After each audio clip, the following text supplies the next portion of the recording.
같이 은혜 받을 말씀은 누가복음 23장 26절부터 43절의 말씀을 교독하겠습니다.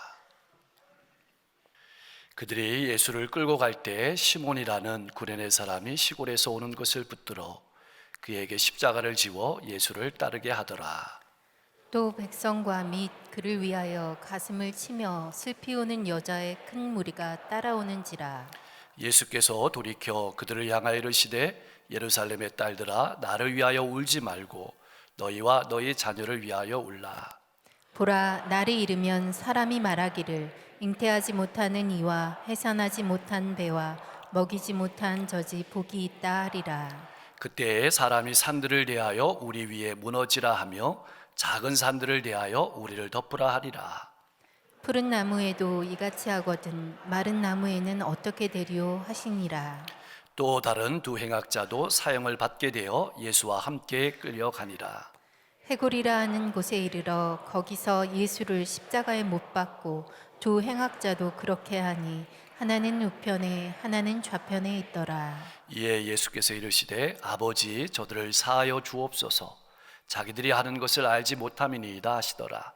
그들이 그의 옷을 나눠 제비 뽑을세.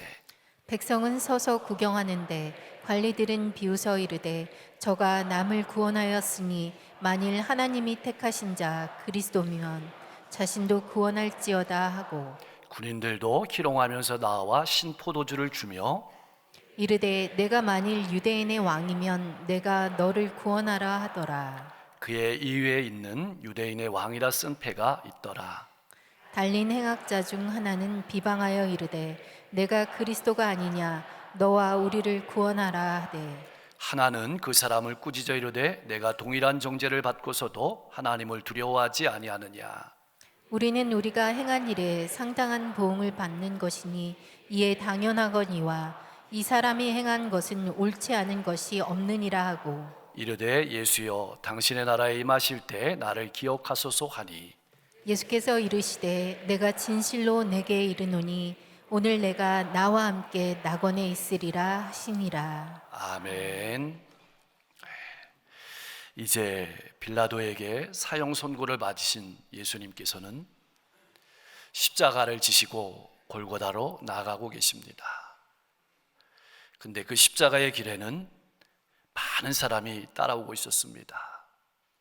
로마의 군병들, 또 종교 지도자들, 예수님의 제자와 가족들, 행악자들, 그리고 백성들과 유월절을 지키러 찾아온 수많은 사람이 그 길을 따랐습니다. 근데 우리가 말씀을 좀 더 깊게 바라보면 예수님은 끌려가시는 것이 아니라 모두를 골고다로 이끌고 가신다는 것입니다. 너희는 나를 누구라고 하느냐? 나를 죄와 죽음에서 구원할 구원자로 믿느냐? 아니냐가 결판 나는 골고다 언덕으로 끌고 가시는 겁니다. 나를 따를 것이냐고 우리에게 물으시는 겁니다. 그러나 예수님께서는 십자가를 도저히 지고 가실 수 없는 상태였습니다. 밤새 신문을 당하고 채찍에 맞으셨습니다. 고통당하심으로 말미암아서 도저히 십자가의 무게를 감당할 수 없으셨습니다. 그래서 다른 사람이 예수님을 대신해서 십자가를 운반해야 했습니다.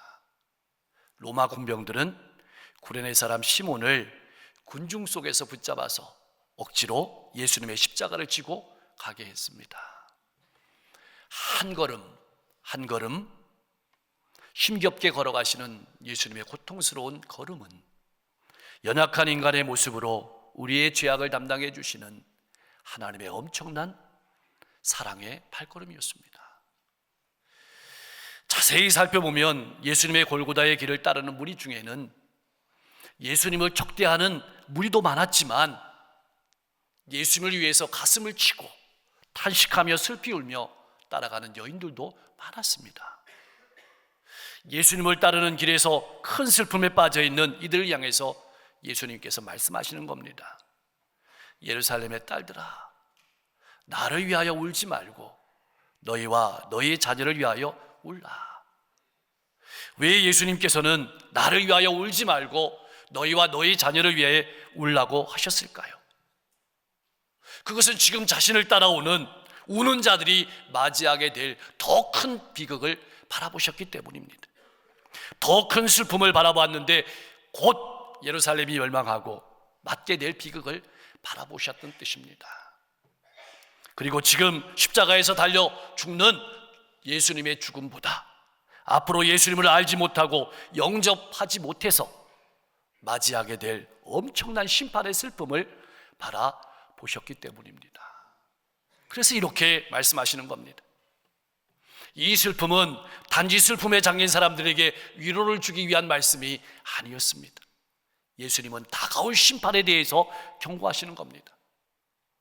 다가온 심판이 얼마나 큰지, 애를 낳고 젖을 먹이는 여자들이 복된 것이 아니라 오히려 아이를 전혀 낳지 못하는 여자가 복될 지경입니다. 일상적인 상황 속에서는 아이를 낳지 못하는 것이 아픔이겠지만 장차 예루살렘에 닥칠 심판이 너무도 무서운 것이기 때문에 차라리 자녀를 갖지 못하는 것이 복으로 여기질 정도라는 말입니다. 사람들은 형벌이 너무나도 심해서 산과 작은 산들이 그들 위에 무너져 내리는 것을, 그들 위에 덮기를 바랄 것이라는 말입니다. 여자들은 눈앞에 보이는 예수님의 죽음만 바라보고 울었습니다. 정말 중요한 것은 예수님의 십자가의 고난과 죽음이 갖는 진정한 의미를 아는 것이었습니다. 이것은 예수님을 배척한 예루살렘과 이스라엘 백성들에게 닥칠 재앙이 얼마나 큰 것인가를 보여주는 것이었습니다. 예수님께서는 우리에게도 이렇게 말씀하십니다. 안쓰러운 것은 내가 아니다, 너희들이다. 참으로 안 된 것은 너희 자녀들이다. 지금 겉으로는 예루살렘의 딸들이 예수님을 위해서 울고 있습니다. 그러나 실상은 예수님께서 울고 계신 겁니다. 지금 주님의 고난을 바라보며 우리가 울고 있는 것 같지만 아닙니다. 예수님께서 나를 위해서 울고 계신 겁니다. 이것이 보여야 합니다. 이 시간 나는 무엇이 보입니까? 나를 위해 울고 계신 예수님이 보이십니까? 31절 말씀에 푸른 나무는 예수님을 비유하는 말입니다. 마른 나무는 유대인을 비유하는 말입니다. 푸른 나무와 같은 소망이 되신 예수님께서, 죄 없으신 예수님께서 십자가의 죽임을 당했다면 마른 나무 같은 죄 많은 유대인들은 더욱 멸망할 것이라는 말씀입니다. 영원한 심판을 당하기 전에 돌이키라는 말씀이기도 합니다. 사실 예수님께서 가시는 십자가의 길은 보기에는 죽음의 길처럼 보이지만 그 길은 영원한 생명의 길이요 승리의 길입니다. 그러나 예수님을 배척하고 세상의 가치를 따라 자기 마음대로 살아가는 길이 겉으로 보기에는 승리의 길을 걷지만, 자유로운 길을 걷지만 멸망의 길이라고 말씀하고 있는 겁니다. 사랑하는 성도 여러분, 우리는 고난주의를 지나고 있습니다. 여러분의 눈과 마음은 어디를 바라보고 있습니까?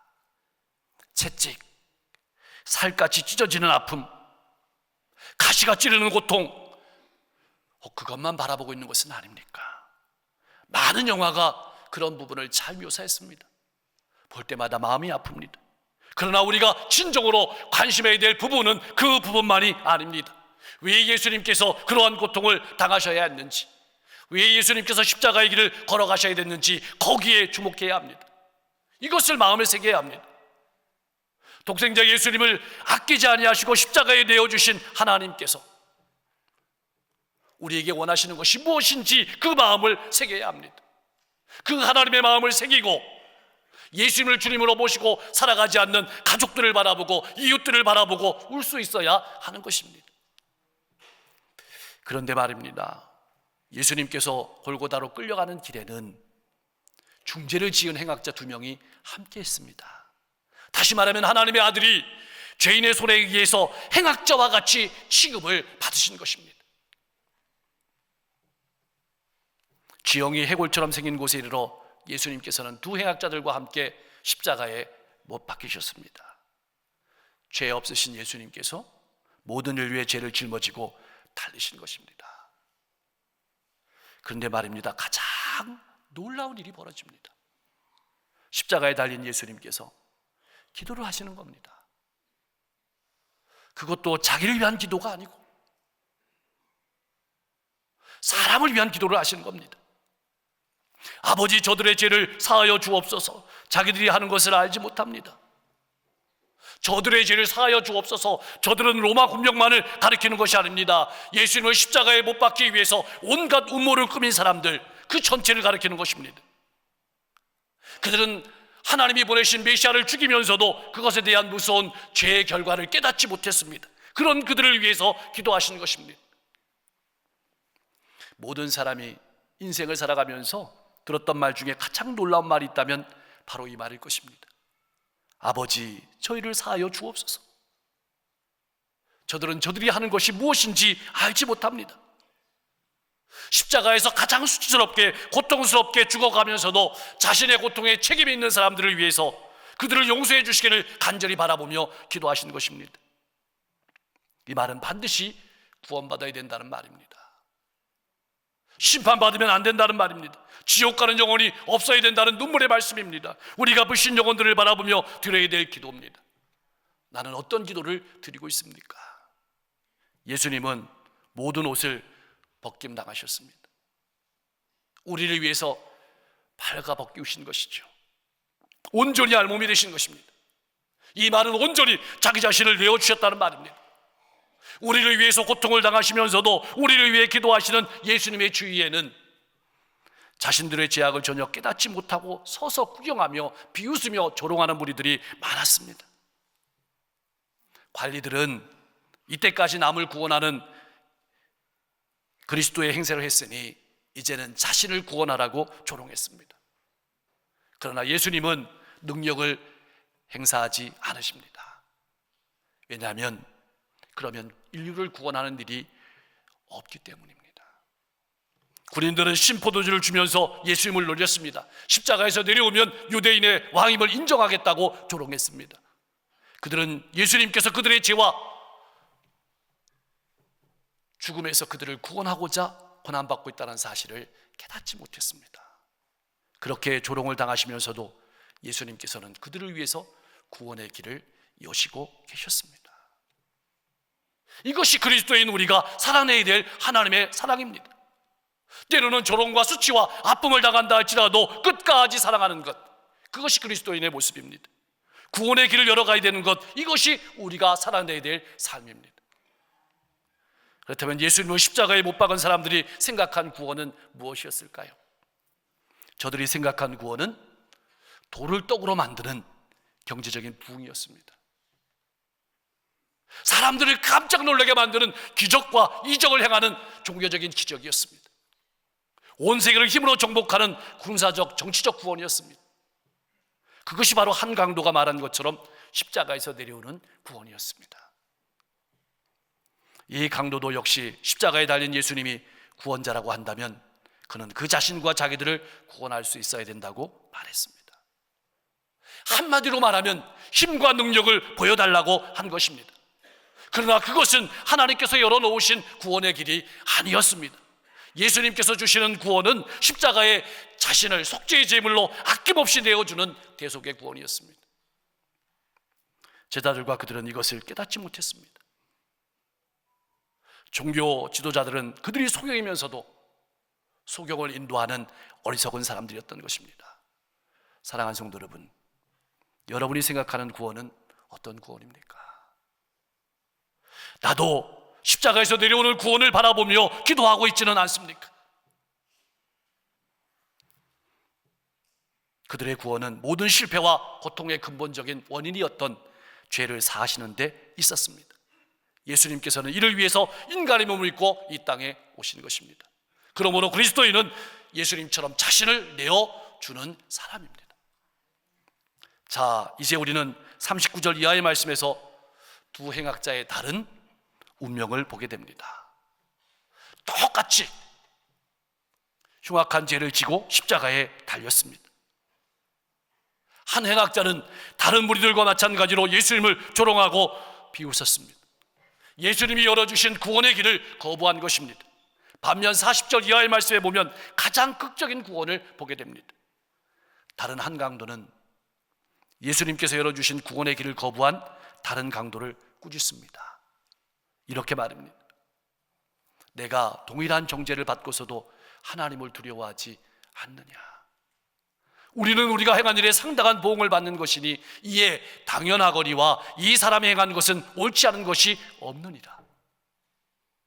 동일한 정죄를 받고서도 상당한 보응을 받는 것이니 라는 말은 자신의 죄에 대해서 온전히 회개하는 모습입니다.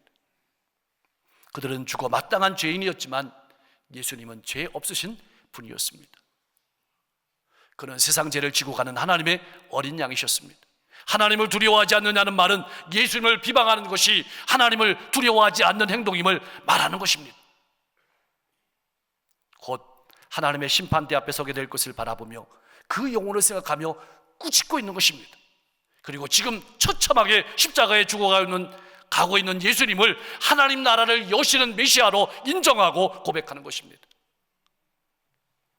그는 예수님 십자가 다른 편에 달린 한강도를 책망하고 있지만 그의 책망은 지금까지 예수님을 조롱하고 회개하지 아니하고 죄 가운데 십자가에서 내려오라고 조롱하고 있는 사람들에 대한 책망이기도 합니다.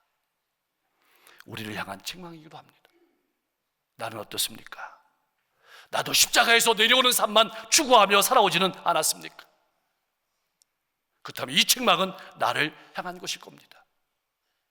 이제 그는 자신의 죄를 회개하고 예수님이 구원자임을 고백했습니다. 그리고 예수님께서 죄 많은 자신도 용서해 주시고 구원해 주실 것을 믿고 그 소망을 가지고 간구합니다. 자비와 공의를 구합니다. 예수님, 당신의 나라에 임하실 때 나를 기억하소서. 이 강도는 지금 비록 십자가에 죽어가고 있지만 예수님께서 반드시 하나님 나라를 세우시고 자기를 구원할 충분한 권세를 갖고 계심을 인정하고 고백한 것입니다. 예수님을 믿고 신뢰하면, 예수님께로 가면, 예수님의 이름을 부르면 구원을 얻을 줄 알고 믿고 고백한 것입니다. 예수님께서 길이요 진리요 생명이심을 고백한 것입니다. 사랑하는 성도 여러분, 여러분의 신앙 고백은 무엇입니까?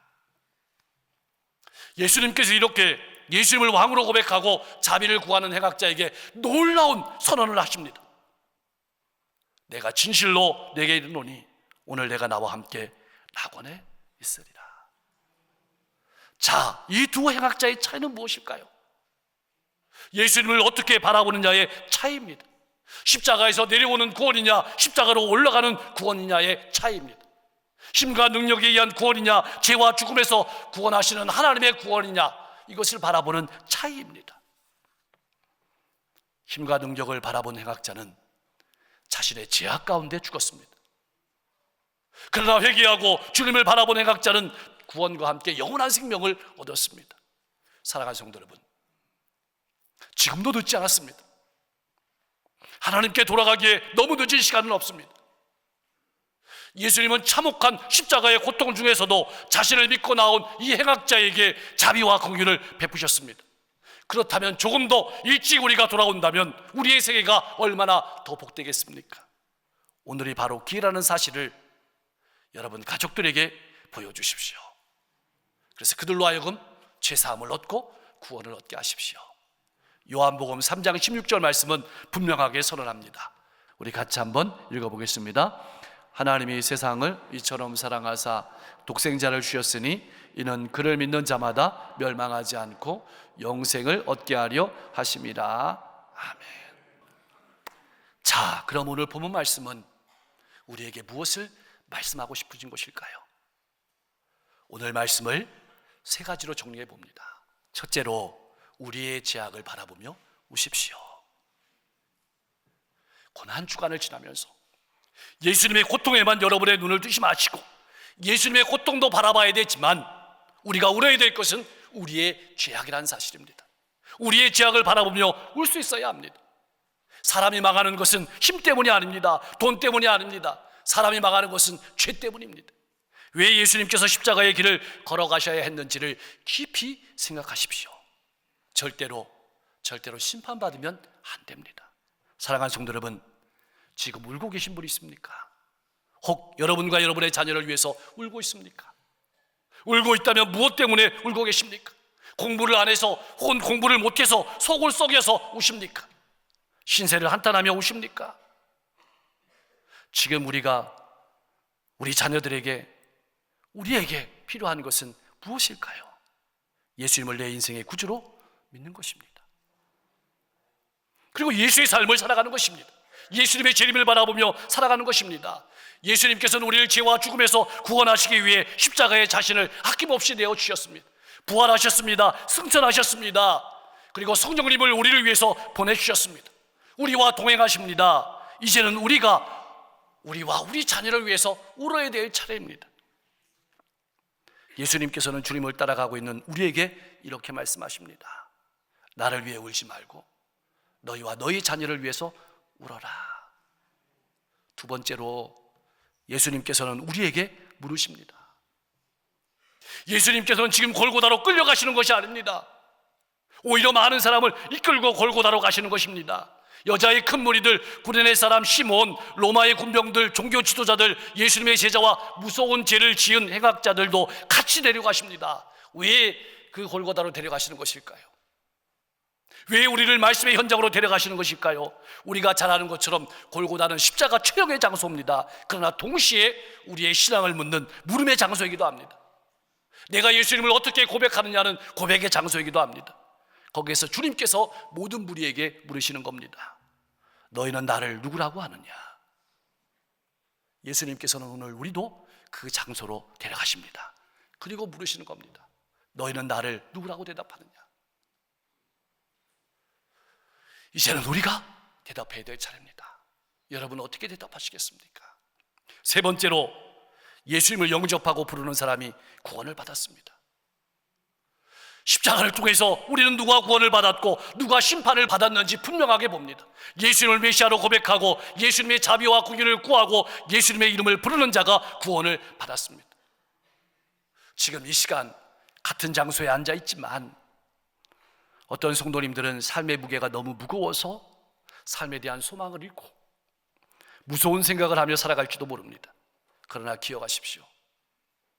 주님이 우리와 함께 하십니다. 주님과 자비와 긍휼을 구하십시오. 어떤 순간에도 소망이 있음을 기억하십시오. 우리에게는 주님이 주시는 영원한 나라가 있습니다. 주님의 이름을 의지해서 가야 될 천국이 있습니다. 낙심하지 마십시오. 그렇다면 이제 우리는 어떻게 살아야 될까요? 우리 주변에는 아직도 주님을 모르고 살아가는 영혼들이 너무 많습니다. 우리는 하나님의 백성답게 영원한 생명을 가진 자답게 살아가야 합니다. 주님 앞에 서게 됐을 때를 바라보며 살아가야 합니다. 주님을 증거하며 살아가야 되고 우리와 우리 가족들을 바라보고 이웃들을 바라보며 울며 기도하며 살아가야 합니다. 그런 복된 주님의 증인들이 다 되실 수 있기를 주님의 이름으로 간절히 축원합니다.